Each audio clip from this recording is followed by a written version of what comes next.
sidaa la socotaanba waxaa laga magacaabay taliyaha xilliga doorashada ee ammaanka insha Allah ilaahay horta waa ballan qaadaynaa inay sida cadaalad u dhacdo oo aan ammaanka sugno waa hadii ay shacabka reer Puntland nala shaqeeyaan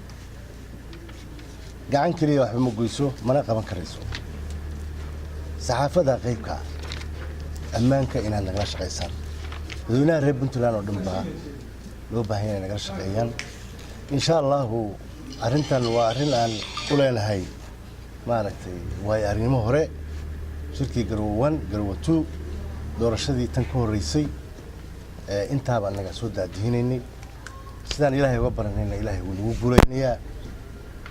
dadka reer Puntland waa dad nabadeed jecel nabadda maantana waxay noo tahay astaan cad hore laynoo tijaabiyey laynoo soo tijaabiyey inaan isdooran karno maantana waxay la tahay inaan si qurux badan inay doorashadaas u dhici doonto insha Allah bidna kariim qof walba oo muwaadin waxa laga doonayaa inaad nacaawisaan daynaan nacaawinin waxa ma qaban kareen waxaan u baahanahay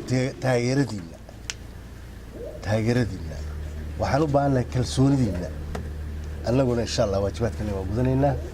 waa sugidda amniga guud inta waajibaadka dastuuriga ah ee doorashadu uu socdo in la sugo amnigana shacabkeena waxaan leenahay annagoo og inay yihiin shacab amni jecel in ay gacan ka geystaan inaanay u arag wax dhiba inay jirto wax dhiba oo jiri doonaana ma jirto insha Allah kaliya waxaan u baahannahay shacabka iyo ciidanka isku dhafan inay wada shaqeeyaan sugaan amniga